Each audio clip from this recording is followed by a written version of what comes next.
Okay, we will go ahead and begin our September 17th, 2024 Board of Education meeting. Tammy, please let the record show that all board members, with the exception of Board Member Byrne, are present this evening. And I'll turn it over to our Chief Communications Officer, Mr. Hull.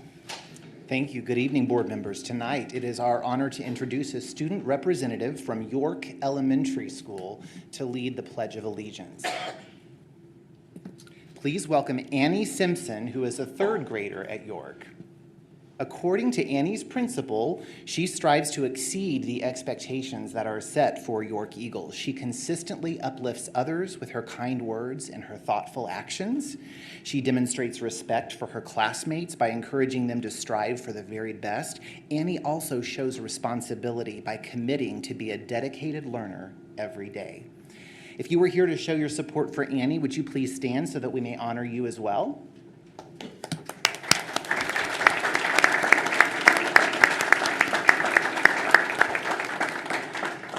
And now we invite Annie as she leads the Pledge of Allegiance. And if you're able to stand and join us, please do. Annie, whenever you're ready, you may lead the pledge. I pledge allegiance to the flag of the United States of America and to the republic for which it stands, one nation, under God, indivisible, with liberty and justice for all.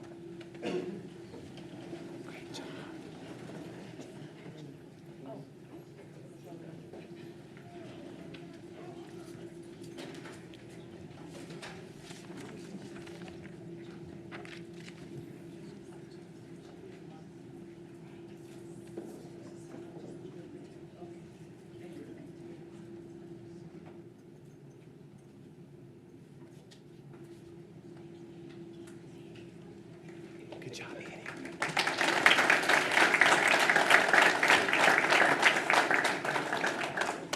And as we begin honoring excellence this evening, we will continue with our recognition of York Elementary. That first recognition highlights some of the outstanding work that is happening at that school to support amazing students just like Annie. At this time, we invite York Principal Chandra Fetter and members of her PBIS team to please come forward.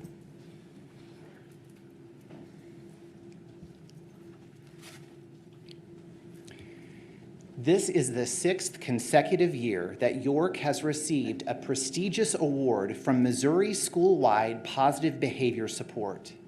This recognition highlights the school's dedication to fostering a positive and conducive learning environment through the consistent application of PBIS strategies. Mrs. Fetter and her team meet monthly to analyze behavioral data and to craft plans that provide teachers with necessary resources and professional learning opportunities. This work ensures that strategies used are evidence-based and effective in improving student behavior. Please join us in congratulating the York team for their dedicated work to benefit students.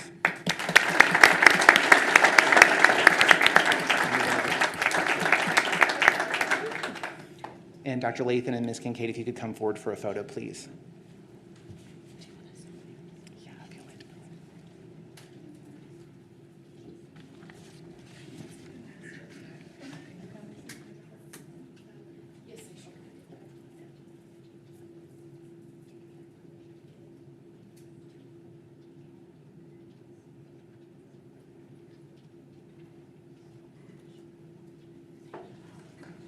Six consecutive years. 6 years. Congratulations. In the audience this evening, we have a group of Hillcrest High School students accompanied by their teacher, Mrs. Courtney Dameron. They are here to observe our school board meeting because of their interest in becoming teachers in the future. Mrs. Dameron, would you and your class please stand?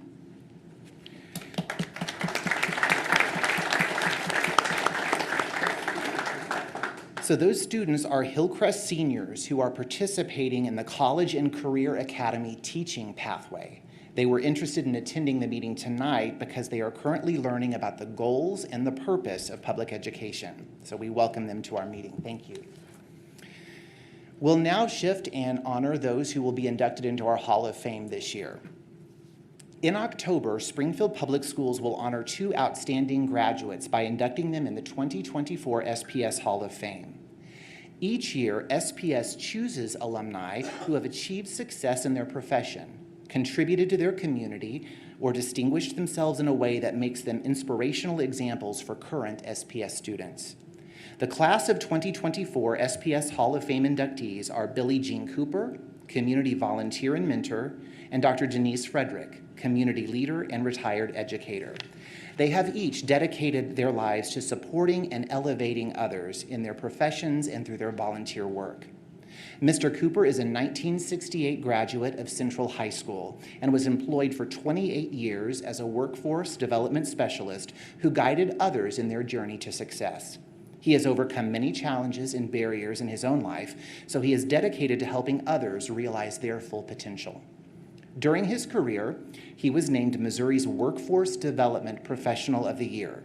He is also a dedicated volunteer in the Springfield community. He coached youth sports for 40 years through the Boys and Girls Clubs and has served for 31 years at Juanita K. Hammons Hall for the Performing Arts. He and his wife were named Volunteers of the Year for their service to Hammons Hall. Our next inductee is familiar to many in this room. Dr. Denise Frederick is a 1972 graduate of Hillcrest High School. She served on the Board of Education for 12 years, including 7 years as president or vice president. She played a key role in the success of 2 bond proposals that resulted in an investment of more than $330 million to improve schools district-wide. Dr. Frederick started her career as an educator at Kickapoo High School, where she shared her love of science with her students. After serving as a classroom teacher for 16 years, Dr. Frederick applied her skills and knowledge to positively impact students as a district leader until she retired in 2008. 3 years later, she returned to SPS as a member of the Board of Education. During her career, Dr. Frederick distinguished herself as an outstanding educator and received multiple honors, including SPS Teacher of the Year, National Milken Educator Award, Missouri State University Outstanding Young Alumni, and Science Teachers of Missouri Presidential Citation. These 2 outstanding SPS graduates will be honored during the October 4th Hall of Fame luncheon when we will share more about their achievements. Let's give them a hand.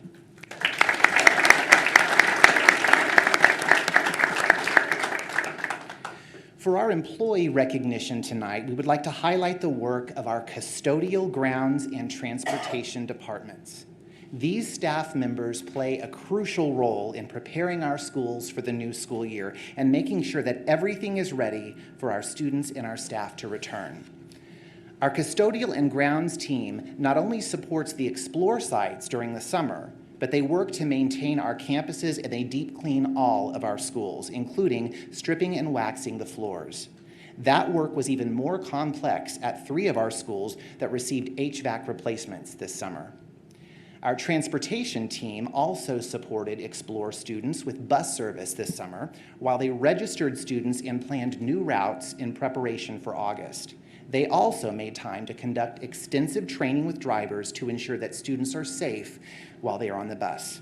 Without the support of these teams, SPS would not have the safe and healthy learning and working environments that we enjoy. I invite Transportation Director Keith Adams and Custodial and Grounds Director Brittany Taylor to please come forward with members of their staff.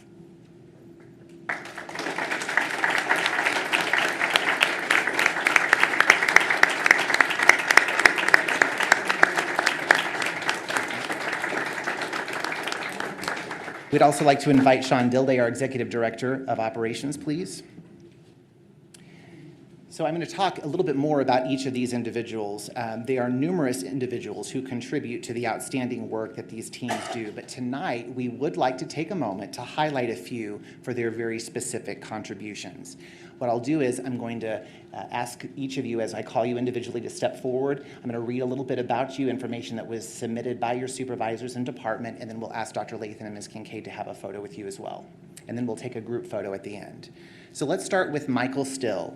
Michael, would you step forward?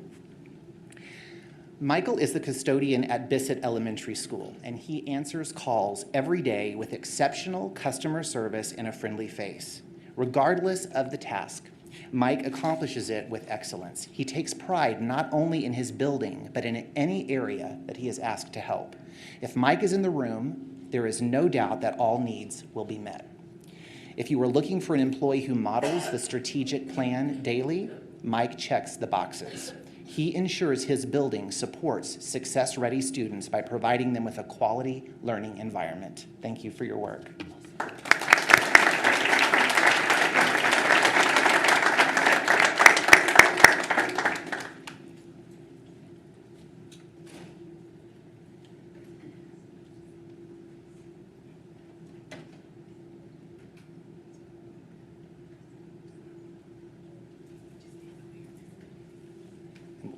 We'll take a group photo at the end. Vernon Gann. Mr. Gann? Vernon has been an exceptional bus driver for nearly 22 years, and his dedication to students is remarkable. He goes beyond simply transporting students. He builds meaningful relationships with them and with their families, ensuring that every child feels included and cared for while they're in his care. His positive attitude, his commitment to safety, and his genuine love for his job have made him a beloved figure in our community. We are incredibly fortunate to have someone like Vernon, who is not only dependable, but also makes a lasting impact on the lives of the children he serves. Congratulations and thank you.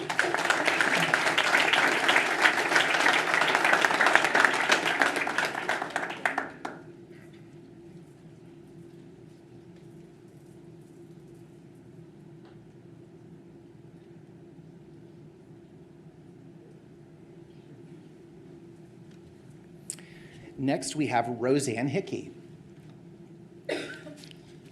Roseanne is a school bus attendant who consistently goes above and beyond in her role. Her dedication to ensuring the safety and the comfort of every student is remarkable, as she remains attentive and caring throughout each bus ride. Roseanne's friendly demeanor and her positive attitude create a welcoming environment, making students feel secure and valued. Roseanne is quick to address any concerns. She handles challenging situations with professionalism, and she always follows safety protocols to the highest standard. Roseanne's reliability and her passion for her job make her a true asset to the team and a favorite among students and parents alike. Congratulations, and thank you.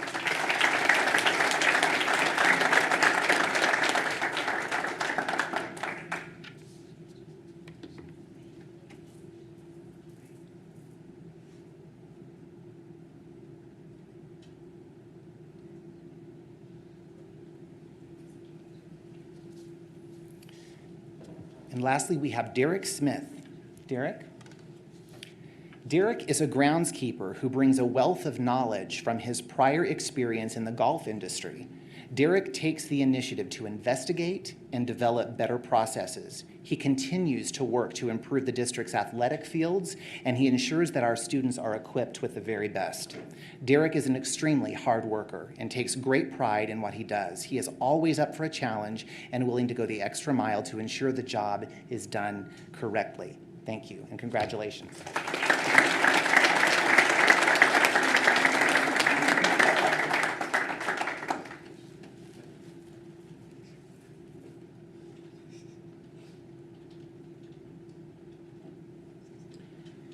Then we'll have the entire team come forward. We'll take one group photo together.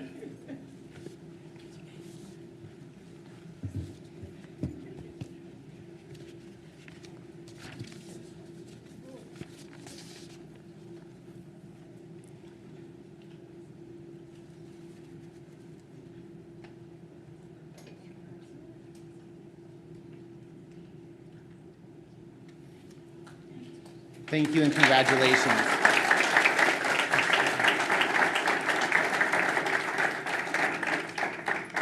And that concludes Honoring Excellence for this evening. Thank you.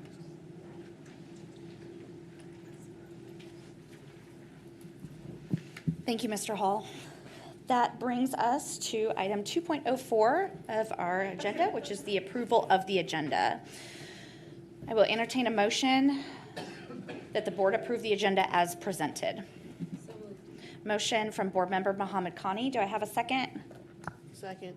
Second from Board Member Thomas Tate, and we will vote.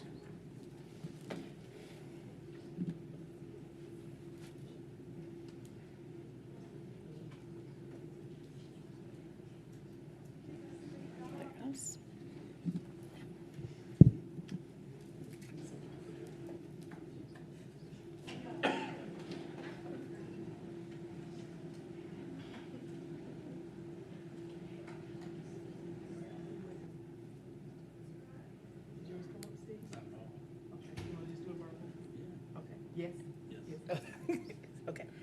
waiting on Sure. putting it in. The motion that the board approve the agenda as presented passes 6-0.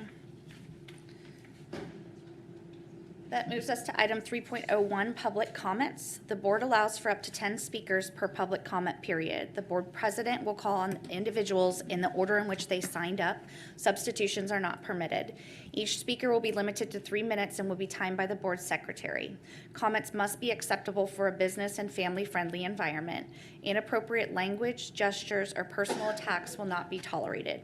It's inappropriate to address the board about individual students or individual staff members by name in open meetings. If you have concerns about individuals, these concerns should be addressed through the appropriate administrative supervisors, either in the schools or the district office. If you have materials that you'd like to share with the board, you can place them on the tray on the podium, and they'll be distributed to the board after the meeting. This evening, we have 8 speakers. Our first speaker is Juliana Sutton.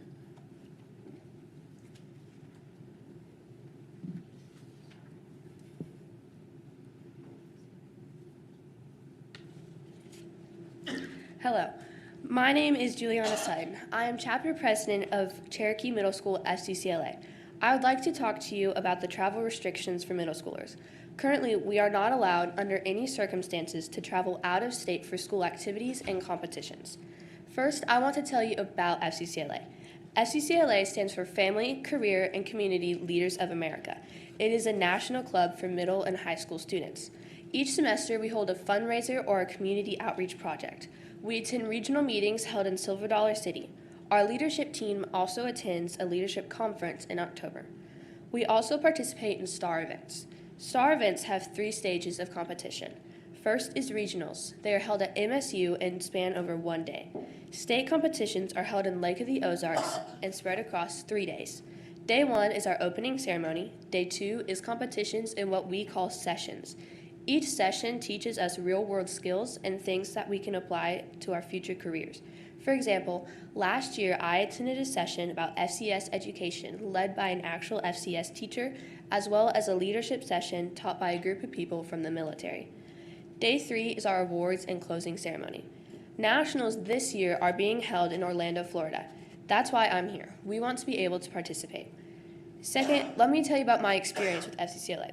I first joined FCCLA in my 6th grade year. However, I did not compete that year. My friend Nim did though. She won first place at regionals, state, and nationals. Last year in 7th grade, I did compete. My partner Avalyn and I worked from October all the way through January to be ready for regionals. We had to create SMART goals, prepare a lesson and activity for 2nd graders, teach that lesson, analyze and record data, write a 10-minute speech, and more. We won first place at regionals.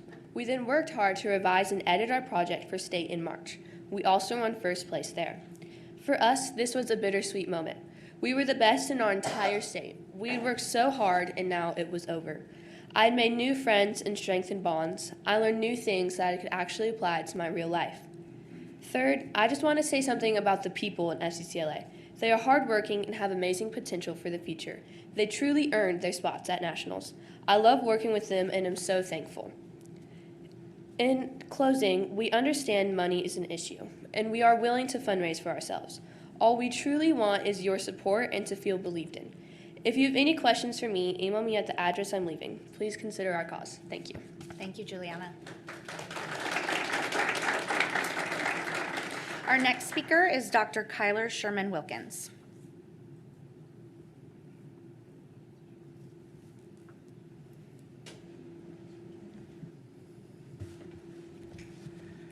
Good evening, and I want to start by thanking the young people for being here. It's really impressive, and it's inspiring to have young folks being so civically engaged. So thank you so much for being here.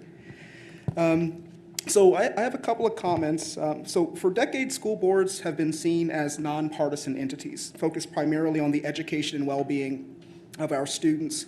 They've served as a bridge between parents, educators, and the community, working collaboratively to ensure that our schools provide a safe and nurturing environment for learning. However, in recent years, we have witnessed a troubling trend: the increasing influence of partisan politics in decisions that should be rooted in educational best practices and the needs of our students. This shift towards partisanship is concerning for several reasons. first and foremost, it undermines the core mission of our schools. Education should be about fostering critical thinking, creativity, and inclusivity, not about advancing political agendas.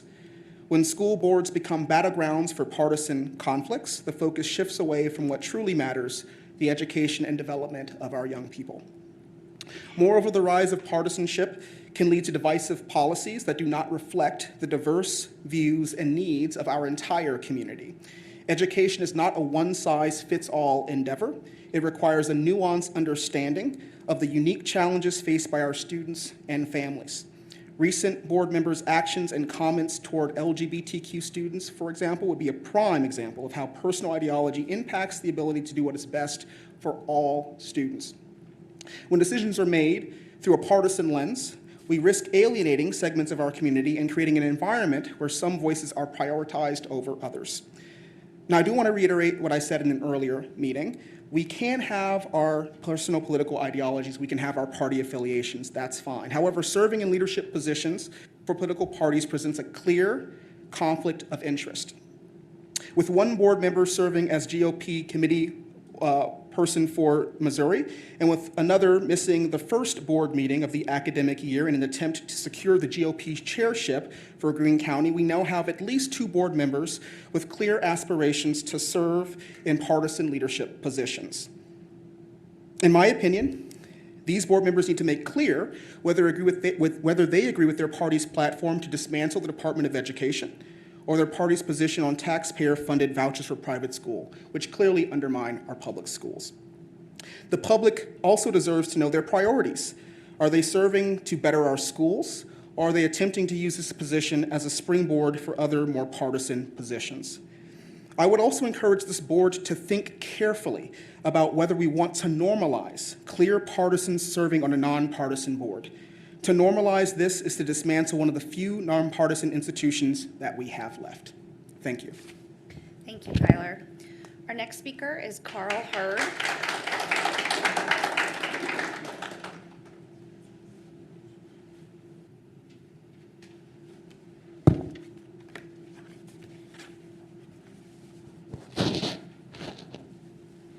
Good evening, Dr. Latham and members of the school board. My topic is the new blue open door logo, but first, I believe if this board would have had a study session in August, that you might have voted this down. There's some probability of that, maybe. But anyway, here goes. There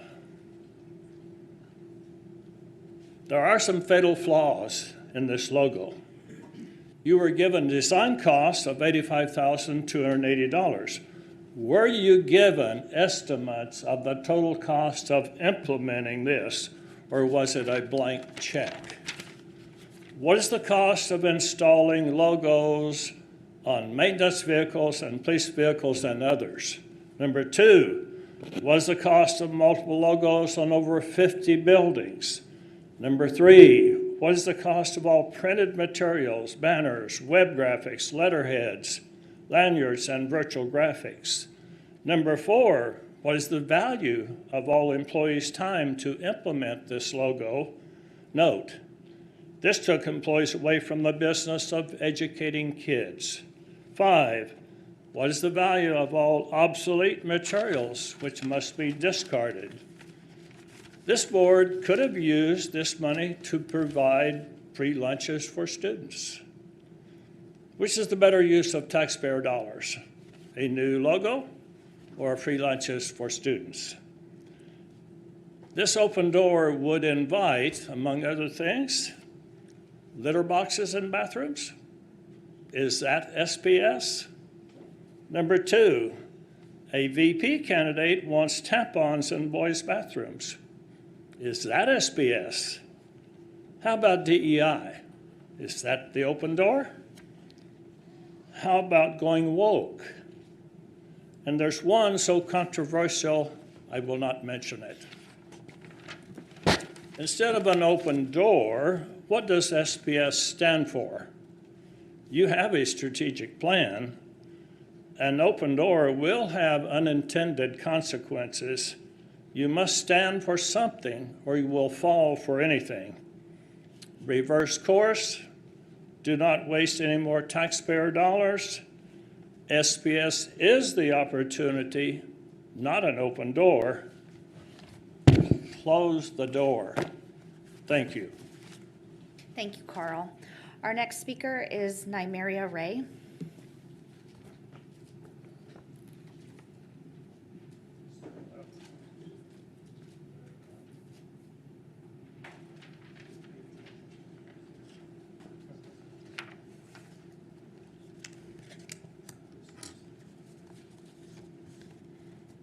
Good evening. My name is Nymeria Ray, and tonight I would like to talk about a concern I have for a new policy set by SPS that deals with middle school travel restrictions.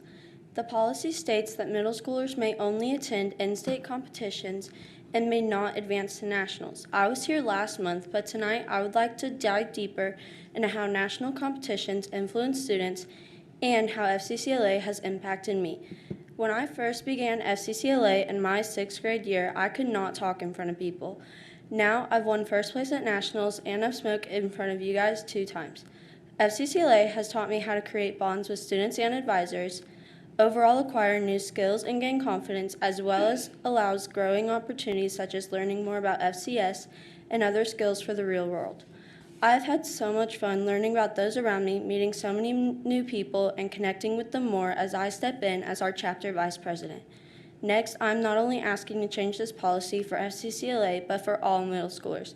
Cherokee Middle School's archery team also qualified for the 2024 national competition, but cannot attend. National competitions would benefit all middle school students by teaching responsibility skills, good characteristics and sportsmanship, improve team bonding skills, and improve confidence. National competitions can overall advance middle schoolers' thoughts and help give them more ideas to use in their own life. I would like to add that we are willing to fund for competitions. Hickory Hills also has a middle school FCCLA chapter.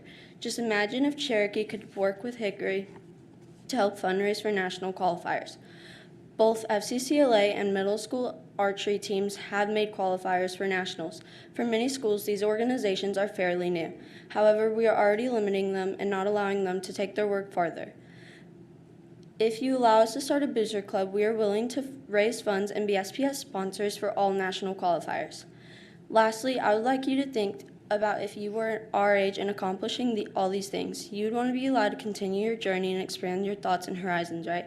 Well, that's exactly what we want. It hurts to know we worked for months on all our projects, practiced continuously, and put in so much effort during school, at home, in our nights, and during all our study halls to not even be allowed to continue to the final level.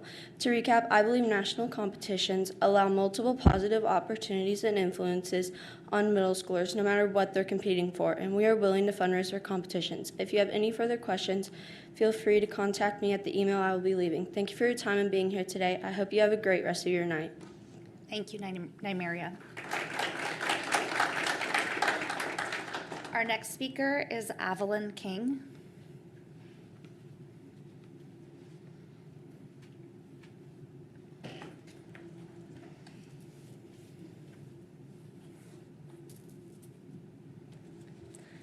FCCLA is a club, but it's not just a club. It is so much more than that. It is a support group, a learning environment, a place to make mistakes, a community, and a family. Hello, my name is Evelyn King, and I'm Secretary of Cherokee FCCLA this year. FCCLA is worthy of your funding because it has changed me so much for the better.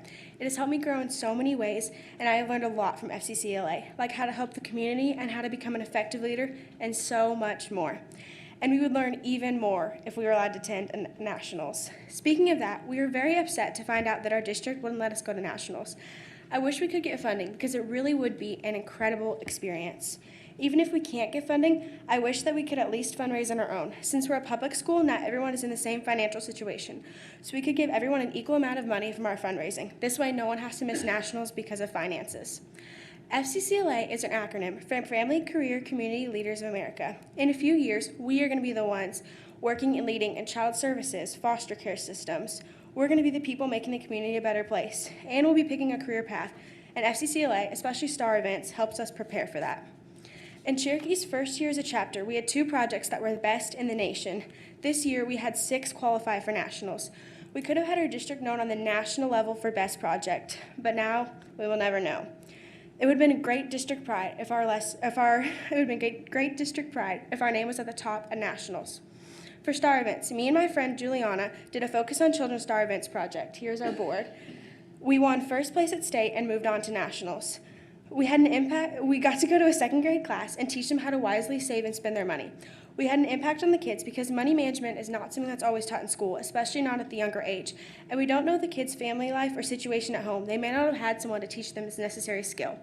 We put a lot of time and effort into our project, over 40 hours, and it hurts to know that we put everything into our projects and someone who doesn't know us nor has ever seen our projects gets to deprive us of the success that we worked hard for and earned. I remember last March when we found out that we had gotten first place at state of our many competitors who also had to beat out people at the regional level. It was an amazing feeling hearing Focus on Children, Level 1, receiving gold, first place, going to nationals, until you realize that you can't go to nationals. This puts a big damper on our win. We were overjoyed, of course, to win, and I know that it isn't our fault that we can't go to nationals, but what middle schooler doesn't have self-doubt? There was just that nagging thought at the back of our minds. My project isn't good enough. I'm not good enough for nationals. In closing, you should let us go to nationals because we earned it. We worked hard and earned that right to compete. Finally, FCCLA is a club, but it's not just a club. It is so much more than that to me. It is my support group, my learning environment, my place to make mistakes, my community, and my family. Thank you. Thank you, Evelyn. Our next speaker is Laura Mullins.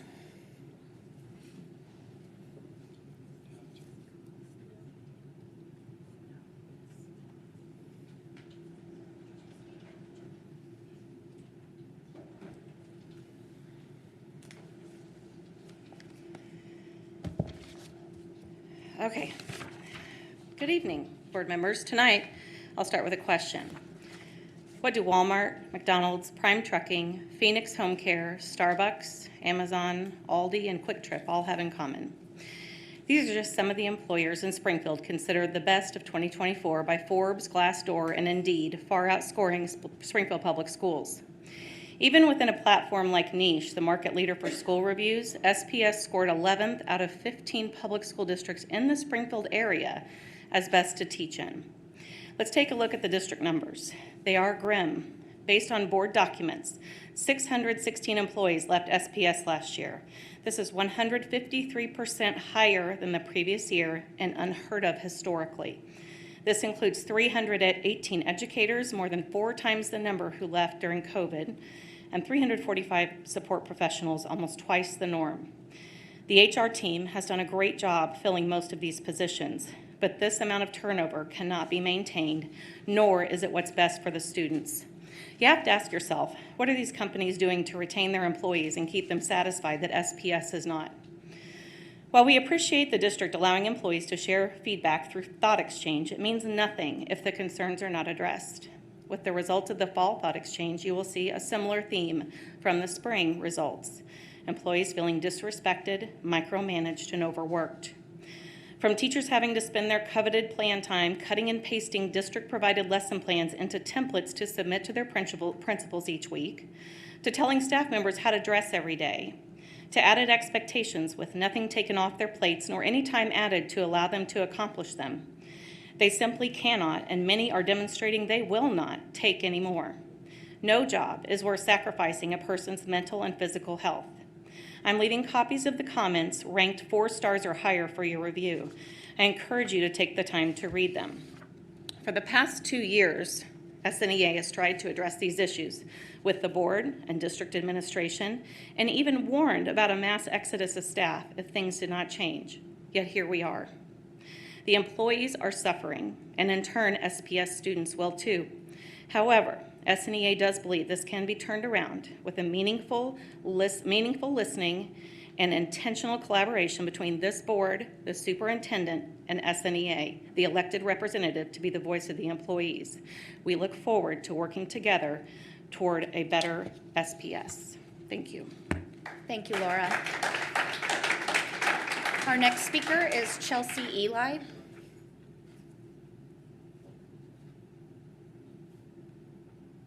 Is Chelsea Eli present? Okay, I will move on. Our final speaker this evening is Jeffrey Pettibone.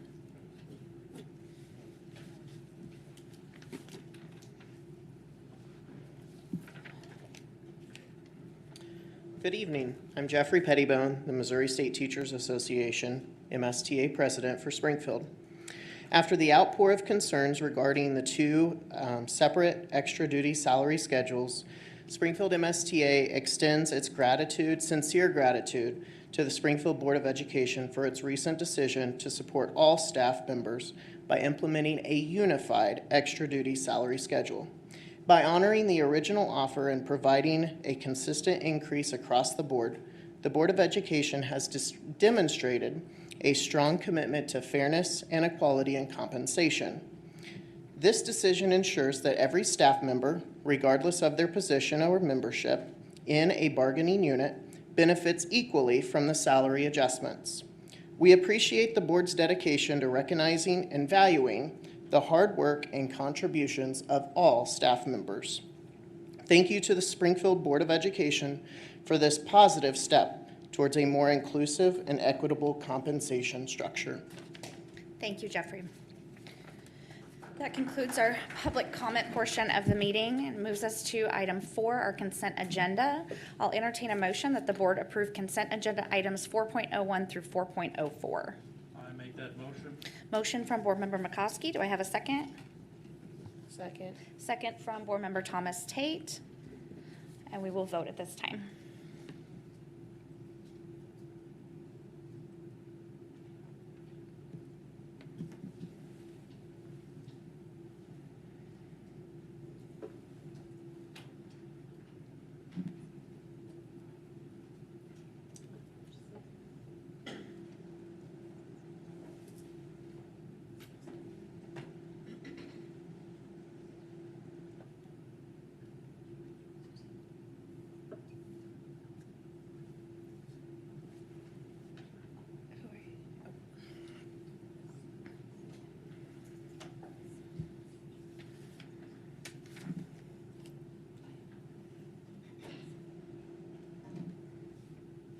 The motion that the board approve the consent agenda item passes 6-0, which moves us to item 5.01, our transportation bus purchase. We have received some information about that, and Mr. Dilday will be joining us. Good evening. Through our replacement schedule for our bus fleet, it's time to replace 8 of our buses. Our transportation department is requesting that these 8 buses be purchased at a cost of $1.3 million. Low bid was to Midwest Transit. So is there any questions that I can answer? Any questions from the board? Okay. Seeing none, I will entertain a motion that the board approve the bus purchases as presented. I'll make the motion. Motion from Board Member Muhammad Khani. Do I have a second? Second from Board Member McCoskey. And we will take this time to vote.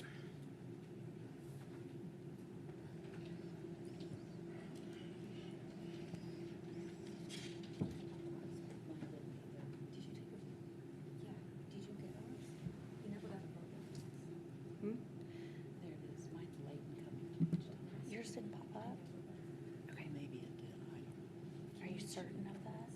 Yeah. Do you want, were you in favor? Yes. Okay. Did you notice it didn't come? It all showed up. Yeah, it never showed up.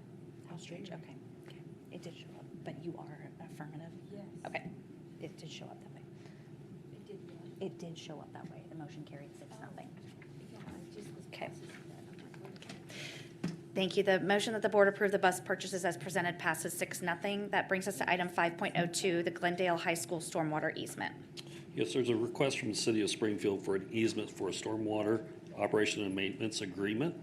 And before you is the information, and I'm here to answer any questions if I can. Any questions from the board at this time?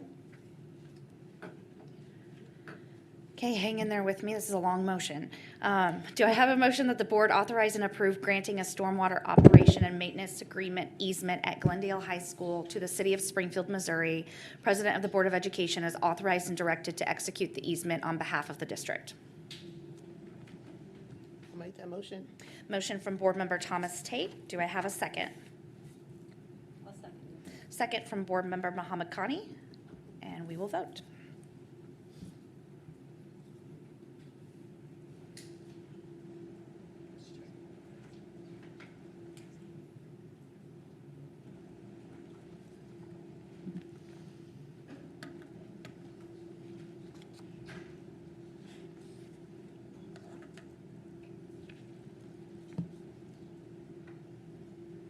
And the motion regarding the easement passes 6-0. That takes us to item 5.03, health insurance plan renewal, and Dr. Shaw is with us this evening. Well, good evening. Each September, we come to you with this request for renewal. Tammy, could you pull up that presentation for me, please? And so there's just a few highlights, and we'll look at first the medical plan. What I do want to say is that there's a process of about a year that we get to this point. And so we receive monthly information from our broker that involves MedPay, our third-party administrator, as well as Mercy, around the plan use so that we can see where we are financially. We have quarterly meetings with that group as well, just to be able to provide us with updates. What are the trends? What are we seeing? We talk about high claims that have come in. And so there's a lot of information. We have a couple different advisory meetings from SPS staff throughout the year so that we get to this point. We provide you in our budget what we expect what our premiums are going to be expected to increase. As a reminder, the board has stayed committed to paying 100% of the insurance premium for all of our staff, which is not something that every district can continue to say. And so as well as really being focused around this being a big priority and a big benefit for our staff. So when we look at the highlights of the medical plan, we are having a 3% increase, which is what we budgeted for. That does represent about a $760,000 increase. We made every attempt we possibly could to try to get a dual network for our staff. That was one thing that they brought to us and said, we really want to have an option for both Cox and Mercy. And our broker did an amazing job with that, brought them to the table multiple times to say, listen, we're not there, we're not there, we're not there. And finally, the numbers still didn't work out. It was going to be about a $2.2 million increase to the plan because we anticipated a small migration of staff moving over to Cox based on their premiums, but then also because folks would move over to that new plan, then that would mean Mercy was going to increase their costs as well. And so a $2.2 million increase was just simply something that was not going to be sustainable. It would have increased that $582 quite a bit even more. So we do have the 3 plans. Those have remained unchanged. We have the HSA, we have a buy-up, and then we have our base plan. There is a $936 annual contribution to those into their HSA for those who choose that high deductible plan. That's about a $24 increase over the previous year. And again, like I said, the base plan will now go to contributing $582 per employee. The other thing that's not on this screen is that through work and something employees asked for, and that was a dual employer tier. Essentially what that means is if we have spouses that work for the district and they're covered by the district, they can then have a family plan, and those premiums will go both toward that total of that plan, ultimately making the cost for them each month less in premiums. So that's another benefit that we were able to add. And so I don't know the number on how many that affects, but we do have several. It was a big enough number that they wanted that in the plan. So when we get to the dental plan, we are seeing just a slight increase, 5%. I believe that went from a contribution by our district of $10.85 to $11.40, so not a huge increase. So we will stay with MetLife, but that's been the first increase that we've seen in a while as far as the dental plan. And finally, the highlight, pharmacy continues to stay with Capital RX. We actually have rates guaranteed through 2026, which is really positive for the district. And then on another positive note, the stop-loss coverage was put out to bid. We actually received a recommendation to move from Sun Life over to QBE, which was actually a 3% decrease in our cost. And again, this is the coverage that really protects the district against high claims so that it doesn't affect our plan overall. You've got the document in front of you that Melanie Simpson and her team have done an excellent job putting together and summarizing everything around all of the different benefits and the options that we have for our staff. I saw Jessica Perez and Robert Ashenstrop. They are here with Lockton. If you were to have questions specifically around coverages that I'm not able to answer for you. Thank you, Dr. Shaw. Are there any questions from the board?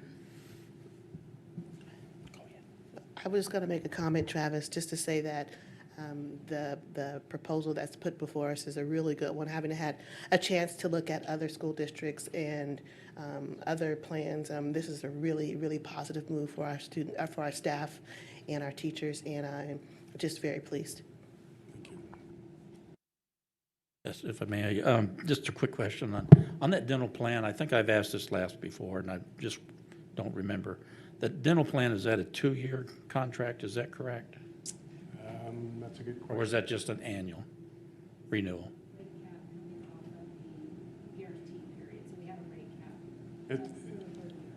It's a rate cap for the 3rd year. Okay, thank you. Any further questions or comments? Yeah. Hey, Travis. I wanted to thank you for the valiant efforts you guys have made year after year to allow for dual enrollment, and keep on it. We're not giving up. It's important. And I read through the fine detail, and I want to thank Dr. Lathan for sitting down with me and explaining everything. The family plan, thank you. And you didn't talk about the script to RX, but thank you. It introduces efficiencies and cost savings that help everyone. So there's a lot of steps in the right direction on this one. Okay, any further questions? Okay, is there a motion that the board approve the health insurance plan renewals as presented? I make that motion. I'll second it. Okay, motion from Board Member McCoskey, second from Board Member Mohammed Khani, and we will vote.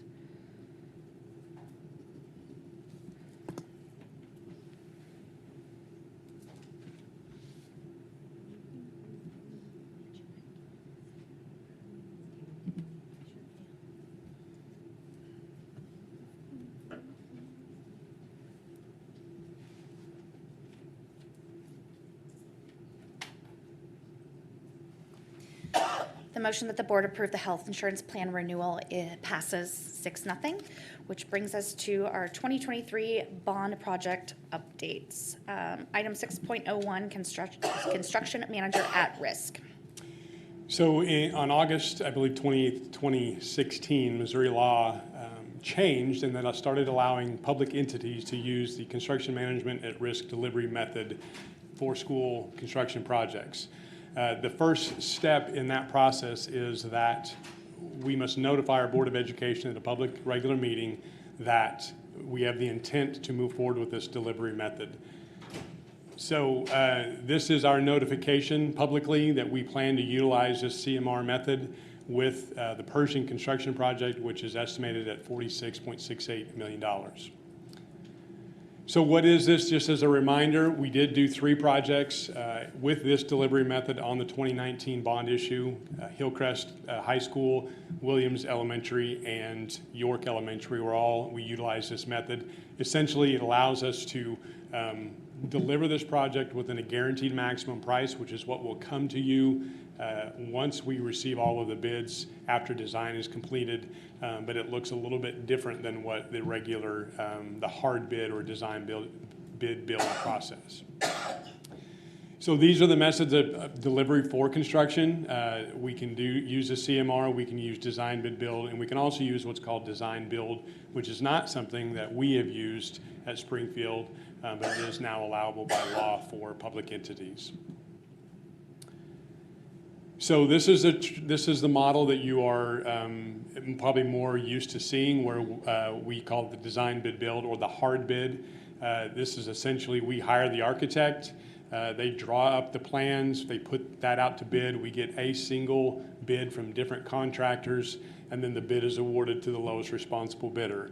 The biggest difference is this is not what would be considered a guaranteed maximum price, because there's no contingency allotment within a hard bid from a general contractor, which is why every single board meeting on those types of projects, you see Sean Dilday come to you and request change orders. Within a CMR project, there's a contingency that's built in that's agreed upon by the owner and the contractor, and therefore any changes done to that work fall within that contingency that you have already approved up front. And any unused contingency comes back to the district, which actually happened on Williams and on York.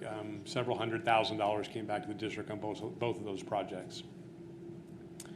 So what are the benefits of CMR? We get a higher level of cost control for those very reasons I just mentioned.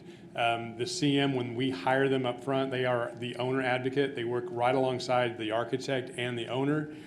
It helps remove a lot of that burden. They are involved from the beginning of design moving forward. They collaborate well, and then that owner's risk is very limited because, hence the name, it's a construction manager at risk versus the owner. And so the timeline in which we will proceed with over the next several weeks, this is your notification. We are still by law required to publish in a newspaper 2 different consecutive weeks the actual RFQ. Those qualifications will be due on the 15th of October. There will be a team of individuals that will meet to determine which firms we want to move forward in that process to submit their fees. The first step, they're not allowed to submit fees. The second step, they are. Once those fees are due on November 6th, then law requires that you interview at least 2, but no more than 5 firms. And then we will be coming to the board November 19th, seeking your approval to hire that particular construction manager so that that work with the architect, Ashley Schneider, can begin immediately. So that's basically my notification. Any questions that you may still have at this time around this process?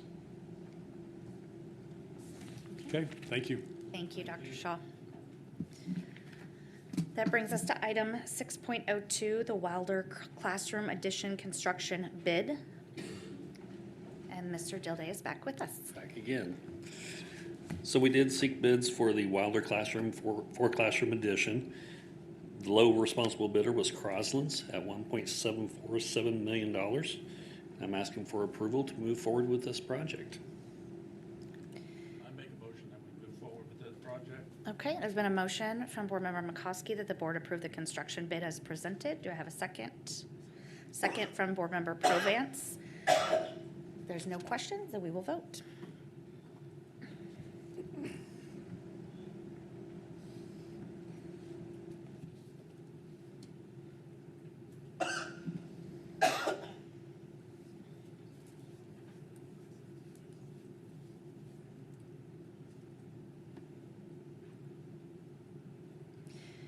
And the motion that the board approve the construction bid as presented passes 5-0. Moving on to item 6.03, change orders and agreements.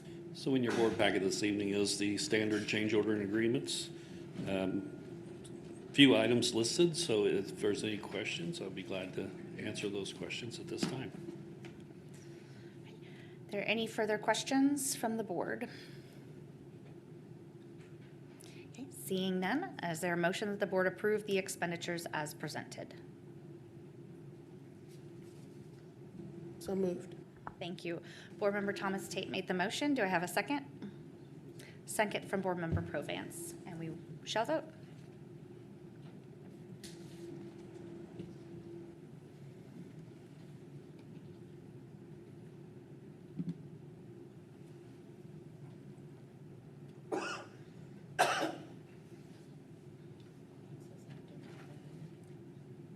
Do you want to give a verbal? Oh, there it is.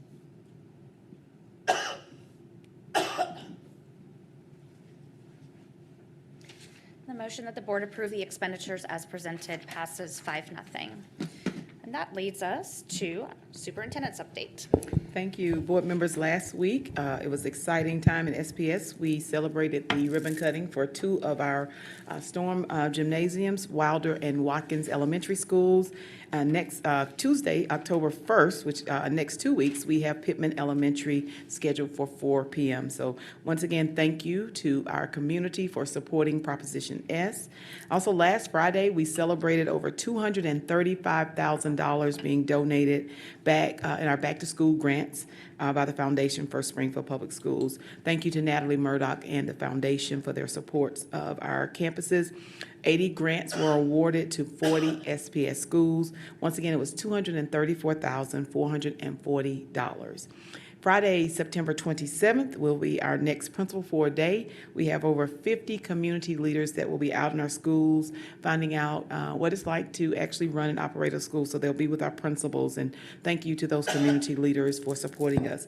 And just as a reminder, in Springfield Public Schools, our doors are open to focus on our students' future, and so that's what we're all about. Our focus is their future. Thank you so much. Thank you, Dr. Lathan.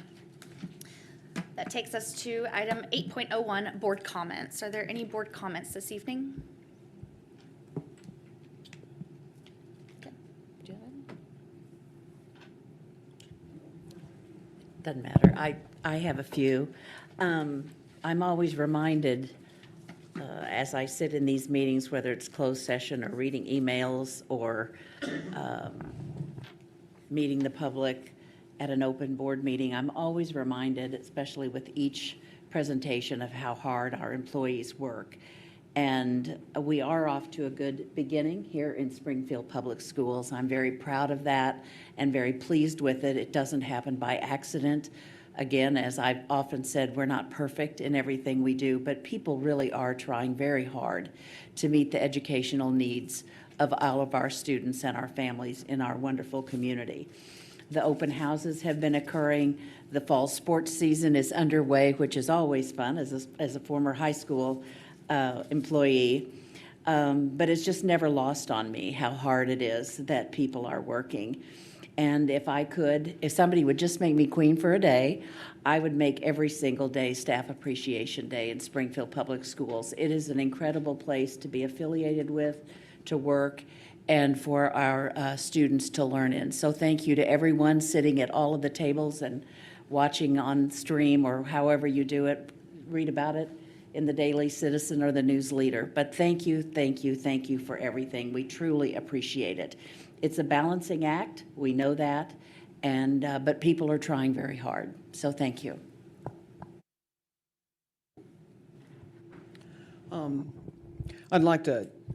I noticed my three little sweet girls from there, Cherokee, had to leave, but what a great job they did. And I'm definitely excited that their sponsor got a well-deserved raise.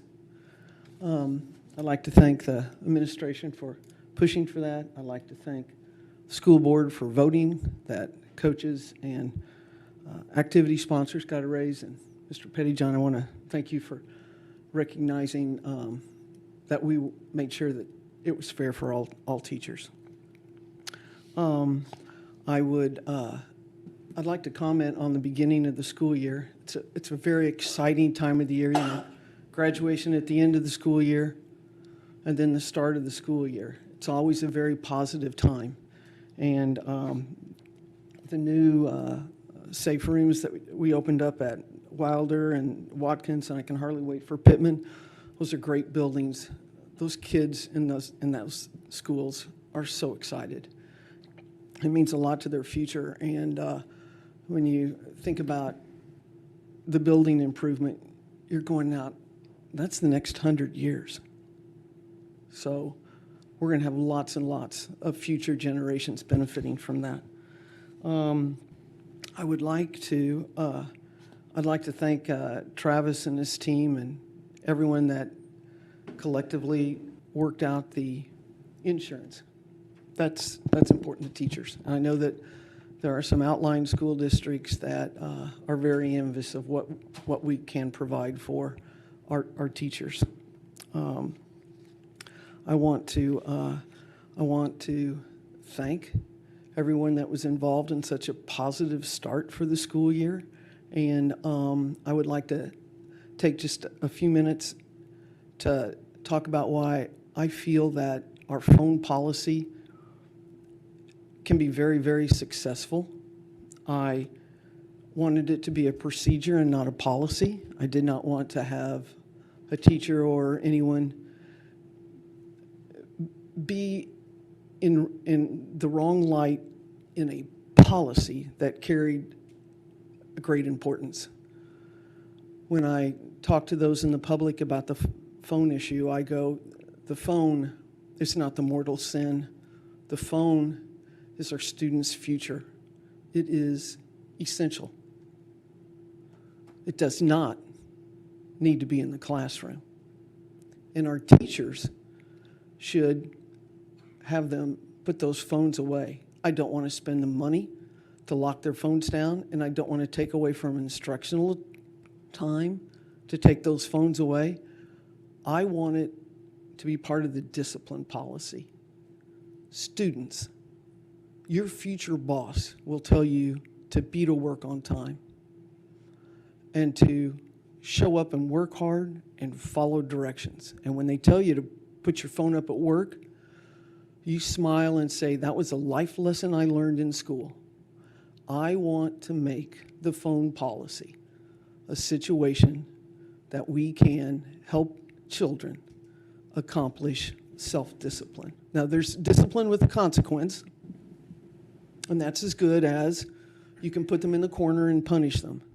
But self-discipline is where the student learns the best behavior that they need to do to be successful.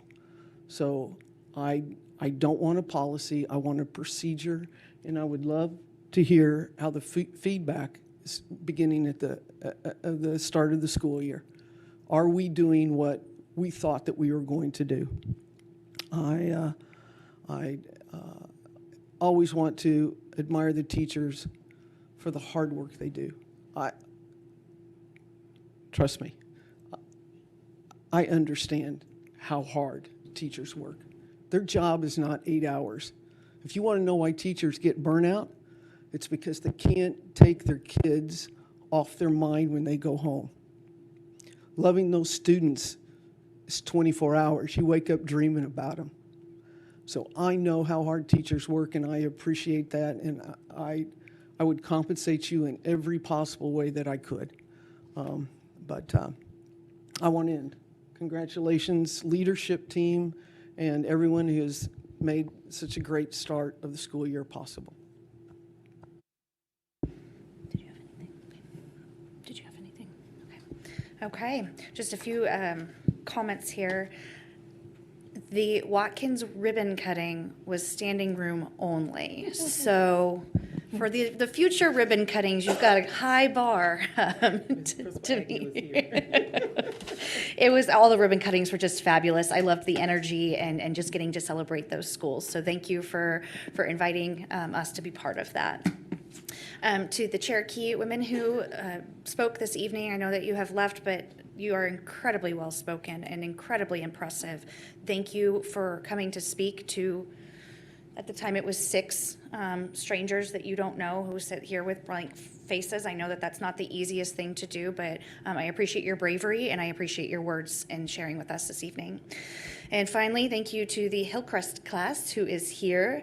I'm pretty confident that when I was in high school, I had no idea what a Board of Education was. So perhaps that means you guys are one step ahead of me, and in the future, maybe you'll be up here thanking some students. So, okay.